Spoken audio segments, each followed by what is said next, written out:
கொஞ்சமாக கீ வந்து அப்ளை பண்ணிக்கிறோம் தோசை தவால. நீங்கள் ஆயில் வேணுனாலும் ஆயில் போட்டுக்கலாம், உங்கள் விருப்பம். சரிங்களா? நான் வந்து சின்ன பசங்களுக்கு ஸ்நாக்ஸ் ரெடி பண்ணுறதுனால நான் வந்து கீ போடுறேன். உங்களோட விஷ், நீங்கள் வந்து ஆயில் வேணுன்னா ஆயில் போட்டுக்கலாம். இதை வந்து நல்லா எக்குள்ளார நல்லா டிப் பண்ணி ப்ரெட்டை கொஞ்சம் இது ஸ்லைஸ் வந்து ஒழுகாத மாதிரி பண்ணி தோசை தவால சிம்மில் போட்டுக்கலாம். ஓகேங்களா? சிம்மில் போட்டிங்கன்னா ப்ரெட் ஆம்லெட் வந்து கருகாமல் இருக்கும், நீட்டாக கருகாமல் இருக்கும். 2 பீஸ் போட்டிங்கன்னா போதும். வெயிட் பண்ணுங்கள். நெக்ஸ்ட்டு ஒன் சைட் பாயில் ஆனோம்னா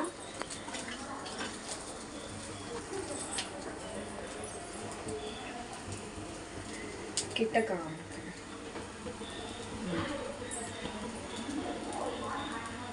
ஒன் சைட் பாயில் ஆனோன்னா நெக்ஸ்ட்டு சைடு வந்து நீங்கள் திருப்பி போட்டுக்கலாம்.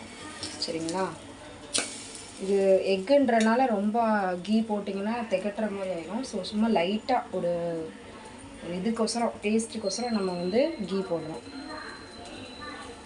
அதுக்கிடையில் நம்மளுக்கு வந்து மில்க் வந்து பாயில் ஆகிட்டுருக்கு, டீக்கு ரெடி ஆகுது. ஓகேங்களா? ஸோ ப்ரெட் ஆம்லெட் ரெடி ஆனோன்னா நம்ம டீ வந்து ரெடி பண்ணலாம், ஜிஞ்சர் டீ. ஓகே ஃப்ரெண்ட்ஸ், இதே மாதிரி நீங்களும் உங்கள் குழந்தைங்களுக்கு ஈவினிங் ஸ்நாக்ஸு நல்லா டேஸ்டியாக க்ரன்ச்சியாக ரெடி பண்ணி கொடுங்க, அவங்களும் விரும்பி சாப்பிடுவாங்க.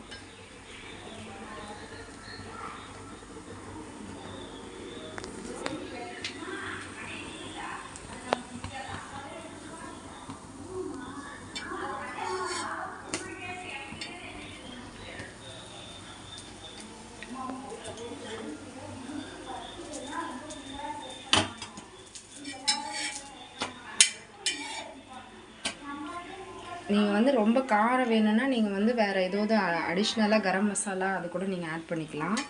ப்ரெட் ஆம்லெட்னால கொஞ்சம் லைட் ஸ்வீட் ப்ளஸ் காரம் எல்லாம் இருக்கணுன்றதுனால நான் லைட்டாக சிக்கன் மசாலா மட்டும்தான் போட்டிருக்கேன், கொஞ்சமாக பெப்பர் போட்டிருக்கேன். சரிங்களா?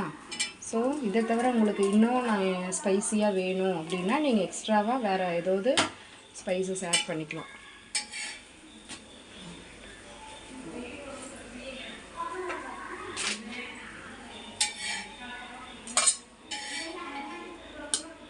ப்ரெட் ஆம்லெட் இப்போ ரெடியாக இருக்குது. சரிங்களா? இதோட அடிஷ்னலாக உங்களுக்கு டீ இன்னும் ஒரு நெக்ஸ்ட் வீடியோவில் நான் உங்களுக்கு போடுறேன், டீ எப்படி பண்ணணுன்றது. Okay friends.